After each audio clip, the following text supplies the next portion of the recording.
ایک غلام تھا۔ ایک دن وہ کام پر نہ گیا تو اس کے مالک نے سوچا کہ مجھے اس کی تنخواہ میں اضافہ کر دینا چاہیے تاکہ وہ دل جمی سے کام کرے اور آئندہ غائب نہ ہو۔ اگلے دن مالک نے اس کی تنخواہ سے زیادہ پیسے اسے دیے جو اس نے خوشی سے رکھ لیے۔ لیکن کچھ دنوں بعد وہ دوبارہ غیر حاضر ہوا تو اس کے مالک نے غصے میں آ کر اس کی تنخواہ میں کیا گیا اضافہ ختم کر دیا اور اس کو پہلے والی تنخواہ ہی دی۔ غلام نے ابھی بھی خاموشی اختیار کی تو مالک نے کہا، جب میں نے اضافہ کیا تو تم خاموش رہے اور اب جب کمی کی تو پھر بھی خاموش ہو کیوں؟ تب غلام نے جواب دیا، جب میں پہلے دن غیر حاضر تھا تو اس کی وجہ بچے کی پیدائش تھی اور آپ کی طرف سے تنخواہ میں اضافے کو میں نے وہ رزق خیال کیا جو وہ اپنے ساتھ لے کر آیا، اور جب میں دوسری دفعہ غیر حاضر تھا تو اس کی وجہ میری ماں کی وفات تھی اور آپ کی طرف سے تنخواہ میں کمی کو میں نے وہ رزق خیال کیا جو وہ اپنے ساتھ واپس لے گئی۔ پھر میں اس رزق کی خاطر کیوں پریشان ہوں جس کا ذمہ خود اللہ نے اٹھایا ہوا ہے۔ اچھی باتیں پڑھنے کی عادت ہو تو اچھی باتیں کرنے کی عادت خود بخود بن جاتی ہے۔ کنجوس شخص اتنا بد نصیب ہے کہ دنیا میں فقیروں کی زندگی گزارتا ہے اور قیامت میں امیروں جیسے حساب دے گا۔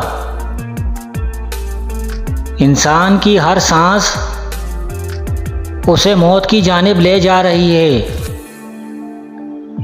اور انسان سمجھتا ہے کہ وہ جی رہا ہے۔ انسان جب محدود خواہشوں اور ضرورتوں کا پابند ہو جاتا ہے تو اسے جھوٹ بولنے کی ضرورت پیش نہیں آتی۔ جو شخص تم پہ غصہ بھی کرے اور تعلق بھی ختم نہ کرے تو وہ برے وقت میں تمہارا سب سے اچھا دوست ہے۔ گناہ جتنا بھی بڑا ہو رب کی رحمت سے بڑا تو نہیں ہوتا، وہ رحم کرنے والا ہے۔ جب گناہ ہو جائے تو اللہ کی جانب رجوع کرو، وہ طعنہ نہیں سنائے گا بلکہ معاف فرما دے گا۔ بس اس کے دروازے پر دستک دو، اپنے دامن کو رحمت سے بھر کر واپس لوٹو گے۔ خوبصورت لباس ضرور پہنیں اور ایسا پہنیں کہ جب بھی اللہ کے پاس جانے کا وقت آئے تو آپ کے دل میں روشن ہو کہ آپ اللہ کے پسندیدہ لباس میں اللہ کے پاس جا رہے ہیں۔ وہ غم جس کے ملنے پر تمہارا رجوع اللہ کی طرف ہو جائے، اس خوشی سے لاکھ بہتر ہے جس کے ملنے پر تم اپنے خالق کو بھول جاؤ۔ شیخ سعدی رحمۃ اللہ علیہ فرماتے ہیں کہ انسان کو جتنا لگاؤ رزق سے ہے، اگر اتنا لگاؤ رزق دینے والے سے ہوتا تو اس کا مقام فرشتوں سے بڑھ کر ہوتا۔ حضرت ابو ہریرہ رضی اللہ تعالیٰ عنہ سے روایت ہے کہ نبی کریم صلی اللہ علیہ وسلم نے فرمایا 7 تباہ کن گناہوں سے بچو۔